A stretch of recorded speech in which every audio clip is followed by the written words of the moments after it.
Este delicios. Hai să le arătăm cum arată în interior. Se vede și gemul, se vede și crema. E bun până la ultima frimitură. Mamă, ce bun e.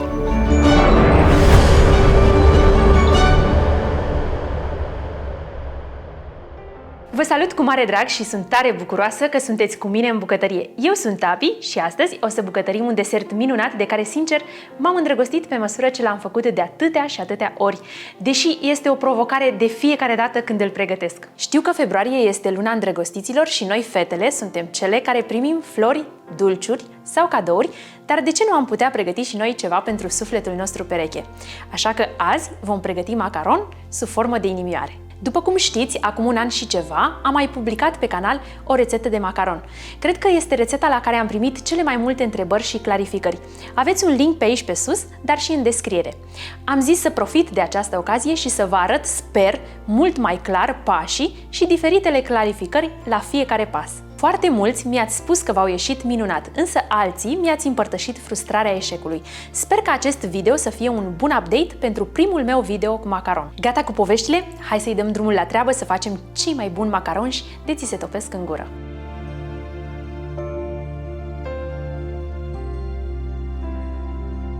Pentru această rețetă am folosit 3 albușuri care cântăresc fix 100 de grame, 90 grame zahăr tos, 160 grame zahăr pudră, 120 grame făină de migdale, 5 grame esență de vanilie, aproximativ 1-2 grame colorant alimentar gel și un praf de sare. Pentru cremă am folosit 150 grame ciocolată albă, 50 grame smântână pentru frișcă, 15 grame unt cu 80% grăsime și 60 de grame gem de zmeură. Începem prin a pregăti crema, deoarece avem nevoie de aceasta rece, așa că avem nevoie să stea 3-4 ore la frigider. Dacă vă grăbiți, așa cum ne grăbim noi astăzi, este ok și o oră la congelator. Astăzi Tami m-a certat puțin că am ingredientele nearanjate în boluri, însă m-ați tot întrebat ce fel de ciocolată folosesc, ce fel de frișcă, ce fel de zahăr, ce fel de făină de migdale. Astăzi le am exact așa în ambalajul lor și vi le arăt exact așa cum sunt ele. Deși folosesc produsele mai multor branduri în rețeta de astăzi, niciunul dintre ele nu sponsorizează acest video, ci este alegerea mea personală de a vă arăta cu ce lucrez și ce rezultat îmi iese. Ca să nu mai spuneți că nu vă iese. Pentru cremă folosim această smântână pentru frișcă de la Lidl, care are 30% grăsime, și ciocolata albă de menaj, tot de la Lidl.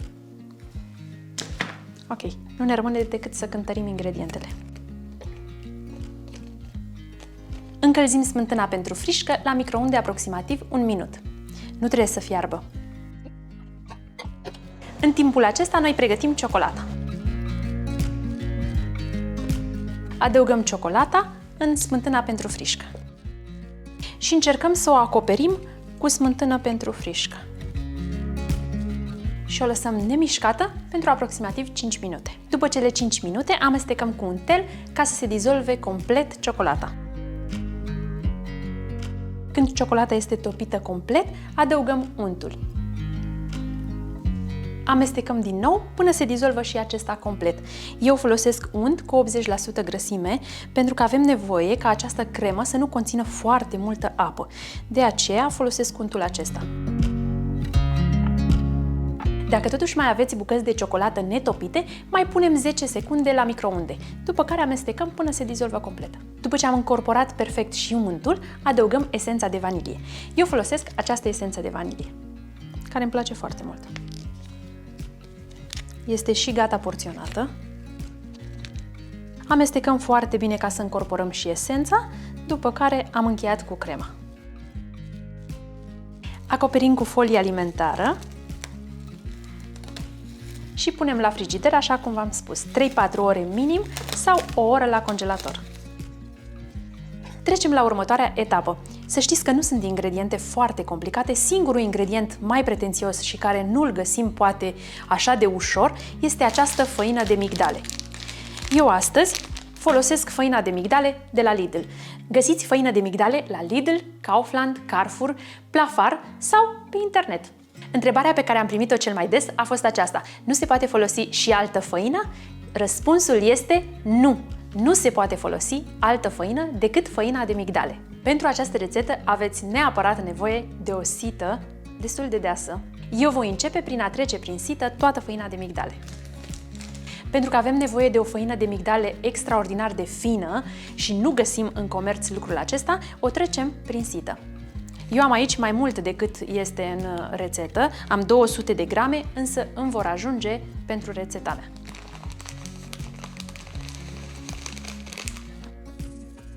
Este foarte importantă această făină și depozitarea ei. Dacă a fost depozitată în locuri umede și are umezeală în ea, rețeta finală să știți că nu vă va ieși un eșec. Din nou, este important să nu presionați în sită ca să iasă toată făina de migdale, pentru că eliberați în felul acesta uleiurile și va deveni lipicioasă și nu va fi bine. Ea trebuie să fie cât mai aerată, de aceea procedez așa. Veți vedea la final că va rămâne destul de multă făină în sită. Iar acum am să vă arăt ce cantitate generoasă mi-a rămas în sită. Ok, aceasta o putem folosi preparând un lapte de casă delicios de migdale. Așa cum ați văzut, aici am făina aceasta care mi-a rămas. Este foarte important ca aceasta să nu mai folosim din nou la alți macaronși. Este important să folosim făina atunci să o desfacem, să o desigilăm, pentru că aceasta absorbe umezeala. Eu păstrez făina aceasta de migdale și zahărul pudră în bucătărie. Nu le păstrez în cămară, pentru că absorb umezeală. Și rezultatul final va fi fără picioruș sau crăpat sau diverse probleme. Iar acum cântărim zahărul nostru pudră și făina de migdale. Și zahărul pudră, chiar dacă stă în bucătărie, tot absorbe umezeală. Așa că este bine să folosiți unul atunci proaspăt desfăcut.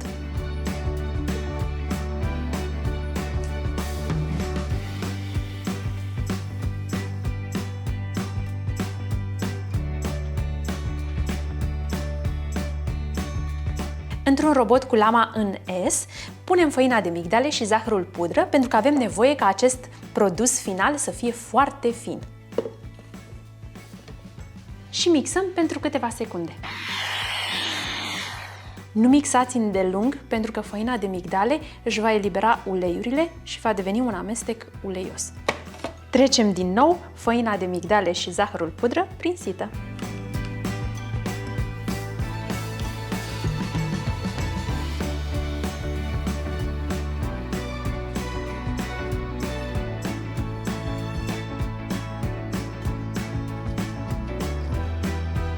După cum vedeți, din nou ne-a rămas făină de migdale. Nu încercăm să o trecem prin sită cu forța, ci o dăm deoparte. Hai să văd cât a rămas. 10 grame. Fix 10 grame. 11. La final, aceasta este făina pe care o vom folosi. Făina împreună cu zahărul pudră. Începem aventura. Așa cum v-am explicat de multe ori, atunci când folosiți pandișpan și când mixați ouăle, este foarte important ca bolul să fie extraordinar de curat, fără urme de grăsime. Deși spăl vasele la 70 de grade Celsius, pentru siguranță am aici puțin oțet și un șervețel. Am turnat puțin oțet și ștergem foarte bine bolul în care mixăm albușul. Eu vă recomand să folosiți vasele din sticlă sau inox. Am pregătit mai devreme albușul, l-am separat de gălbenuș. Este foarte important ca acesta să stea la temperatura camerei cel puțin 3 ore, pentru că în felul acesta se duce excesul de umiditate din albuș. Îl punem în bolul curat, adăugăm un praf de sare și începem mixarea.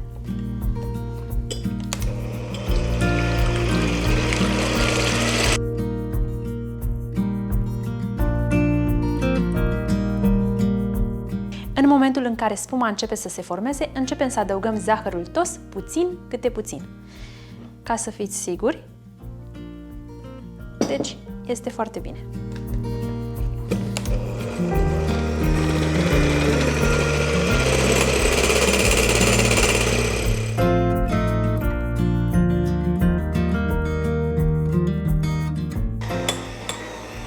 Din momentul în care am terminat de adăugat zahărul, mixăm la viteză maximă pentru aproximativ 10 minute sau până se vor forma acele moțuri foarte ferme.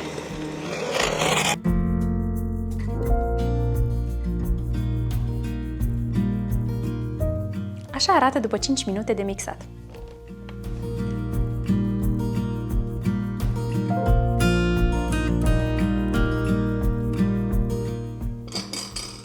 Ca să mixăm și compoziția de pe margini,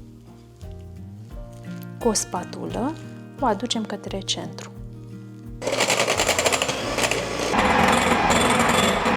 Așa trebuie să arate compoziția la final.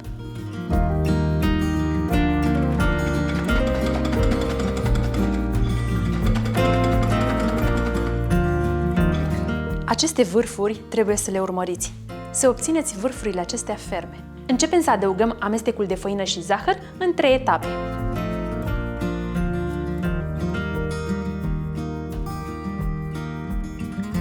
Încercăm să încorporăm cât mai bine amestecul uscat în bezea, în așa fel încât la final nu va trebui să ne rămână absolut deloc aer în bezea. În momentul acesta în care am terminat de amestecat ingredientele uscate, putem să adăugăm esența de vanilie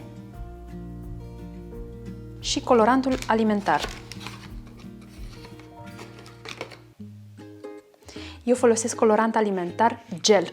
Vă sfătuiesc să folosiți colorantul alimentar gel sau pudră, tocmai pentru a nu încorpora foarte multă umiditate în compoziție.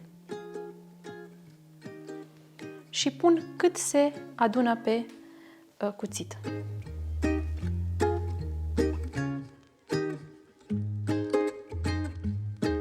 Acest proces îl veți întâlni peste tot, numit macaronaj. În momentul acesta, noi vom amesteca foarte bine cu spatula ca să eliberăm toate bulele de aer. Amestecăm, adunând compoziția în centru și o presionăm ușor pe margini, pentru a scoate bulele mari de aer.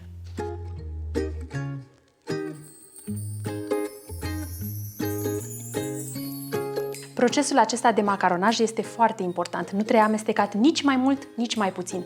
Pentru că dacă amestecăm mai mult sau mai puțin, poate duce la ruinarea macaronșilor. La final va trebui să obținem cifra 8 legată perfect.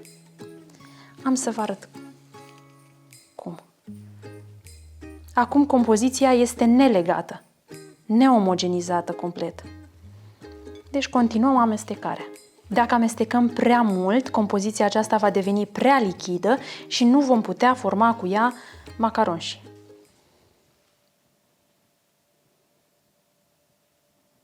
Aceasta este compoziția. Gata, ne oprim. Perfect. Nu pot să scap de emoții. De fiecare dată când pregătesc macaroni, am emoții. Așa cum v-am promis, vom face astăzi macaron în formă de inimioară. Am pregătit aceste foi de hârtie în care am imprimat câte o inimioară, pe care le veți găsi în descriere sub formă de PDF. Și le puteți descărca de acolo, dacă vă este util. Dacă nu, le puteți face voi, simplu.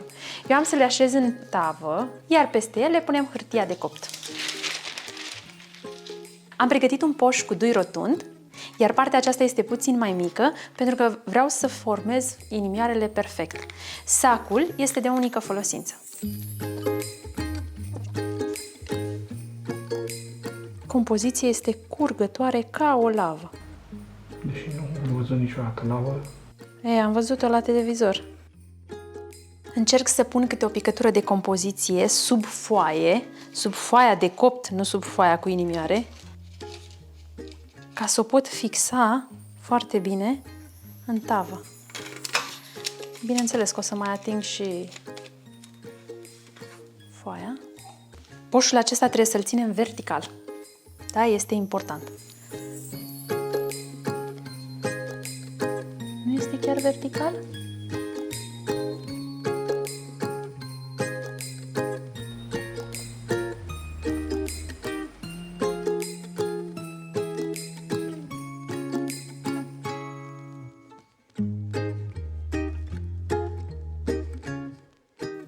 E momentul să le dăm ceva bătaie dacă v-au supărat așa de tare. Și chiar dacă nu v-au supărat, tot trebuie să le lovim de câteva ori de masă. Trebuie să lovim puternic tava de masă pentru a scoate restul bulelor de aer.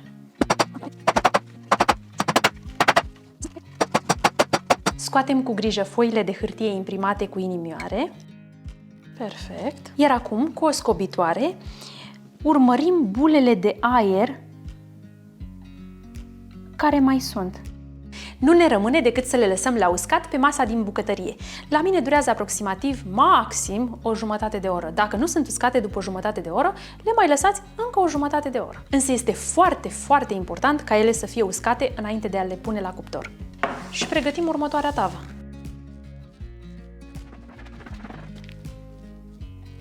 După 20 de minute deja sunt uscați macaronii noștri.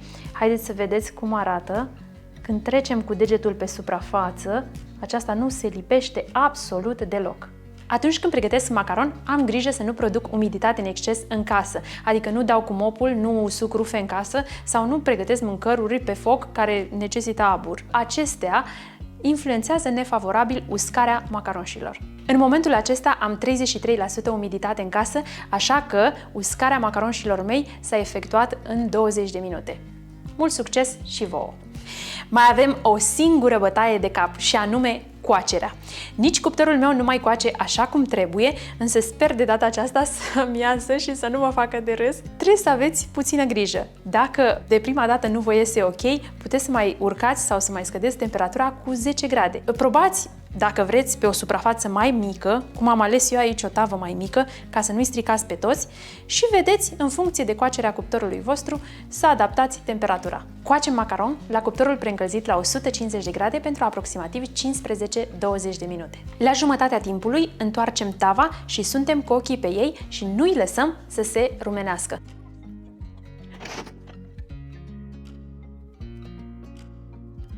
Gata prima tavă, la noi a durat exact 15 minute. Trebuie să-i lăsăm să se usuce complet în tavă, după care îi putem dezlipi, dar ca să vedeți că nu se lipesc absolut deloc. Încă ard, îi lăsăm la răcit. Și continuăm cu cealaltă tavă.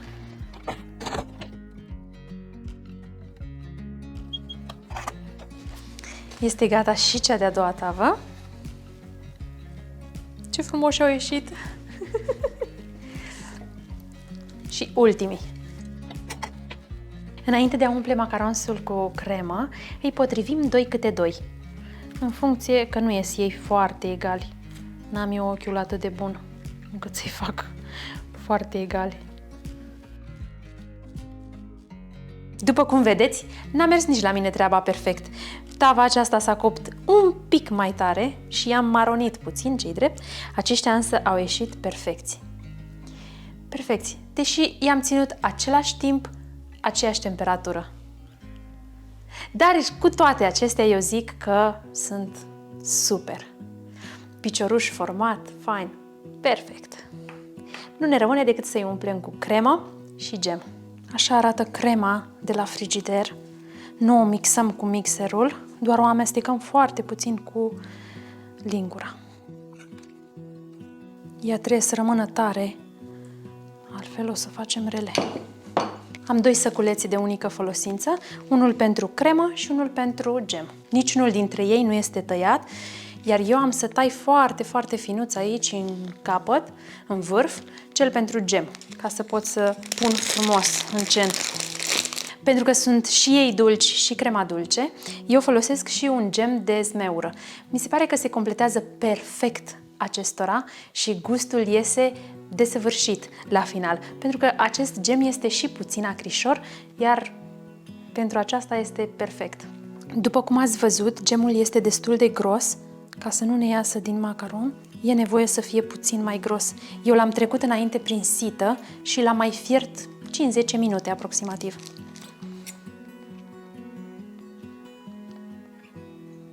Reușesc să-l tai mic? Cred că am reușit. Și punem și crema în celălalt săculeț. Puțin mai mult l-am tăiat decât pe celălalt.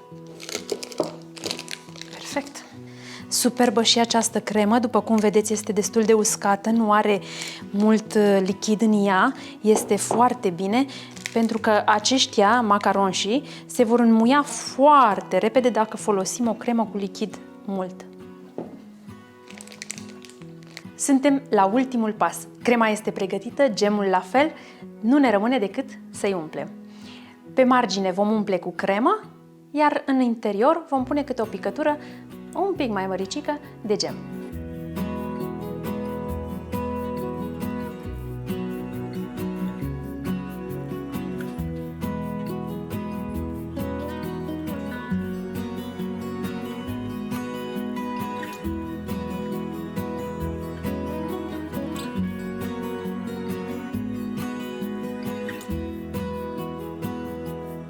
Într-un final îmi dă și mie voie, mami, să gust. Gata, hai, gustăm? Mamă, ce bine arată. De arătat arată super bine. N-au avut ei foarte mult timp de stat la frigider. Mamă, ce bun. Este delicios. Hai să le arătăm cum arată în interior. Se vede și gemul, se vede și crema. Ce să mai, că Tami mai are o frimitură. Dar e bună și asta. Da, știu. E bun până la ultima frimitură. Mamă, ce bun e. Ok. Hai să-i facem puțină poftă lui tati, că el stă acolo în spatele camerei. Mamă, ce e aici? Mamă, ce e aici? Ia. Nebunie de arome și de gust. Hai, Tami, ia și tu bucățica mică. Ha. Și noi, uite, ne certăm pe bucățica mică. Mie nu mi-a mai rămas nimic. E. Mamă, ce bun e. Am primit nota 10 din partea lui Cosmin și cred că și din partea ta, Tami. Da, Așa e? 10 cu steluță. 10 cu steluță. Că sunt cei mai frumoși. Și frumoși. Sunt și frumoși, că sunt cei mai buni macaronși pe care i-au mâncat vreodată. Deci, merită să încercați și voi. Dragii mei, este nevoie de puțină atenție și multă dragoste pentru gătit și garantat veți reuși să faceți niște minunății de macarons. Mare atenție! Secretul acestei rețete este...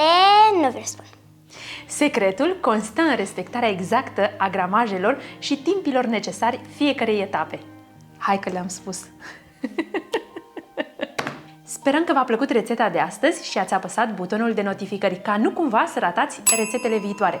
Dacă v-a plăcut și vă este utilă această rețetă, dați un mare like și distribuiți tuturor acest video. Încă ceva. Sper că nu ai uitat că macaronșii au alt gust dacă îi gătești cu plăcere. Vă dorim să aveți parte de multă iubire și fluturi în stomac. Vă pupăm și la revedere! Îi spun că nu trebuie să mănânce mai mult de un macaron, iar ea vrea și mai mult, și mai mult. Nu mai mult de o tavă de macaroni, Tami, nu? Vă dorim să aveți parte de multă iubire și fluturi în stomac. Vă pupim și la revedere! Ce?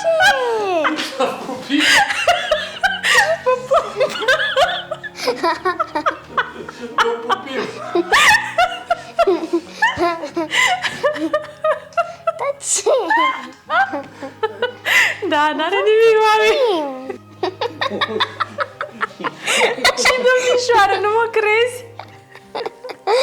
De ce râzi? De ce Ce râzi? dialog! Îți plac cu gem? Da! Sunt buni? Da! Păi ți-am zis și eu să zici